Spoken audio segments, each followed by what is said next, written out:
Hello and welcome back to Homeschool Together Reviews. Thank you for joining us. If you have a chance and you'd like to support the podcast, you can go down below, hit the like, subscribe button, and if you're considering making purchases, click through our affiliate links and it helps keep the lights on the podcast. You're looking to do math. You know we are avid game schoolers. We love recommending games as kind of an adjunct to homeschooling. It's a big thing for us. Today, we're going to talk about what's in this little box. This big man has a little box. We're talking about Deep Sea Adventures. This is a great math game for early learners, and just in general, it's a ton of fun, even for adults. But it has a wonderful math elements kind of built into it, and it's a press your luck type of game. So if you like to take a little bit of risk, you'd like to have a little bit of math, have a little bit of fun, we can have this little submarine-inspired game. So let's go ahead and hop into it, and I can show you what this game looks like.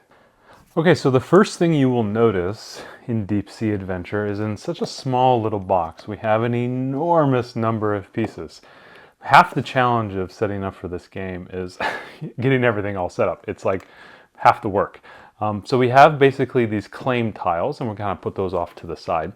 And you'll notice we have our submarine, and we have our meeple here as well, so it can support up to 6 players. I find it is best, most fun with my daughters and my wife and everything. When we have typically about 2 to 3, there's a little bit different rule play for bigger, I think there's some different rules for larger people, larger number of players, but I tend to play on the 2 and the 3 player games. I find it the most enjoyable. It's a lot of fun. We have a little thing here that tracks our oxygen. And now this is the best thing about this game, is that it really embraces its theme. So you can imagine we're in a submarine and we are going down the depths, and you can see how it gets darker and darker and darker to get treasure. And on the treasure are these little shapes. So underneath are points. So we are going to be claiming these and trying to bring them back to our submarine. The further down you go, the more points you end up getting here. And you can see the more risk you're willing to take, the more reward you can bring home, if you can bring it home. So typically we would start, let's just go ahead and start with a 2-player game. They ship a couple pieces of dice. You set it up in this order. A lot of times I'll ask my youngest, I play this with my 5-year-old all the time. This is like kind of our go-to math game that we are using right now. What I like about it is we are doing a dice rolling. We are having to add up the dice. We are having to count. Great, just number recognition, counting, also adding things together. She's a little young to be able to do this type of adding in her head. If she gets down in here and getting the 10s and the 11s, I will bring out her abacus for her to score at the end. So it's a great way for her to use those skills that I'm driving home with her in her early math curriculum. It's kind of that kindergarten, first, second grade math. This game is great, but it's also just fun to play. I don't want to understate that. It's an absolutely fun game to play. So here we are 2 deep sea explorers, and we will go ahead and put ourselves on the submarine. What the submarine is tracking here is how much oxygen you have, and before the oxygen runs out, you have to come out here, claim your treasure, and get back into the submarine before you run out of oxygen. And that's the kind of the gameplay that has the press your luck element of this game. So very simply, you have your characters, your little meeples here, and then what you will do is you'll roll. And very simply, so here I rolled a 5. My purple guy will go 1, 2, 3, 4, 5. Now he has a choice. He or she has a choice. Do you want to take that tile? If you do, the oxygen starts to be burned. Now if you don't take it, the oxygen does not start to get burned. So you have to make a decision. When does the game start? How deep do you want to go?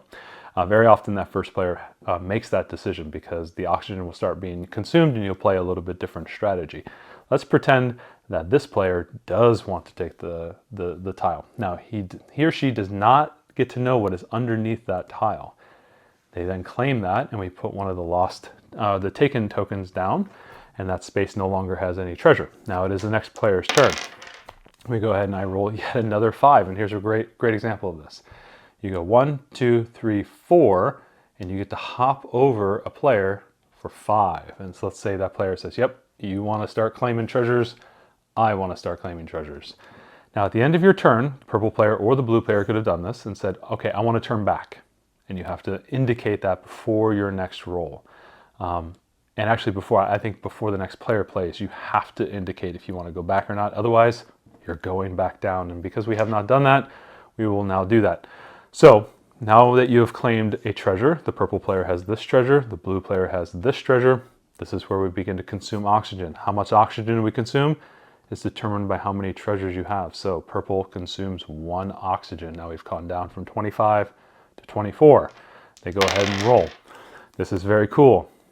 Because they rolled a 3, they cannot move 3. They move 1 less, or however many treasures they have, less than what they rolled. So in this case, because they have 1 treasure, we do not go 3, we move 2. And so it hops over 1, 2, and they decide, I want this treasure. Again, they cannot look at that treasure, and then they indicate, this is testing my luck. I want to go back. The blue guy comes up and says, okay, it's my turn. I'm going to roll.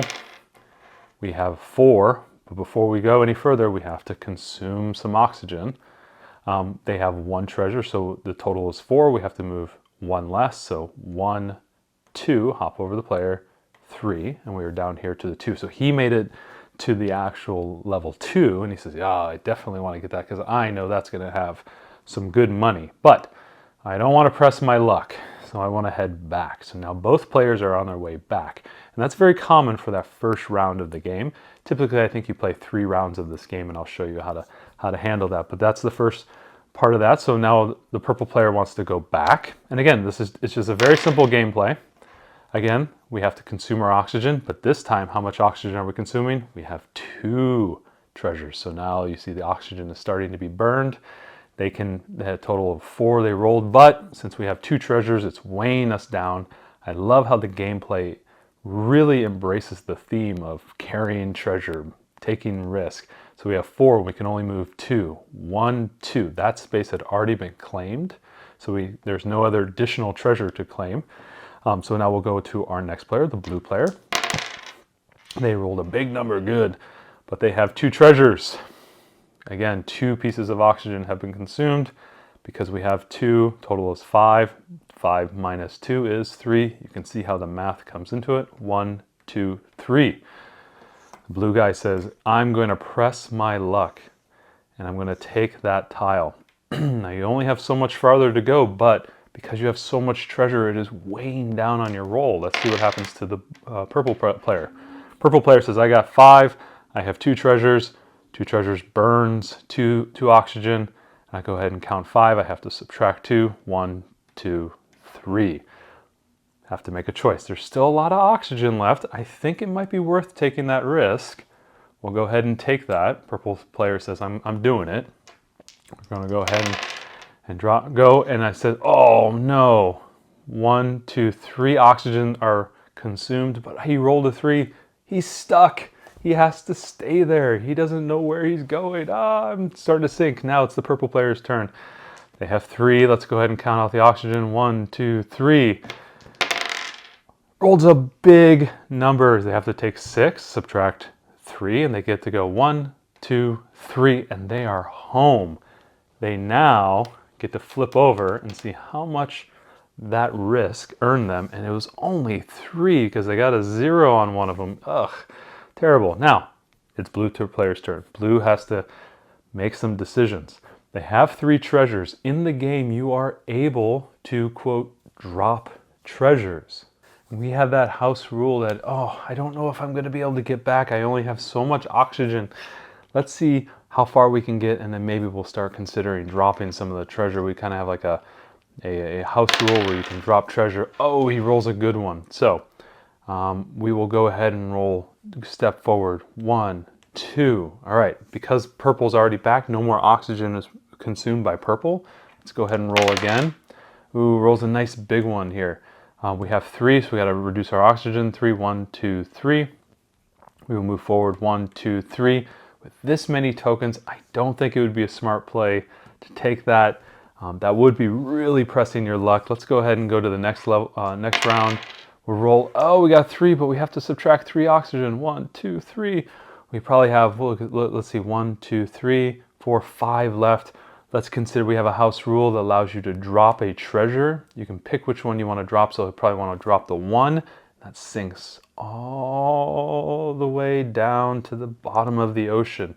And now he only has 2 treasures. So may have a better chance of getting home. Rolls a 3, consumes 2 oxygen because he's gone there. He can only move forward 1 tile. So he gets to play again.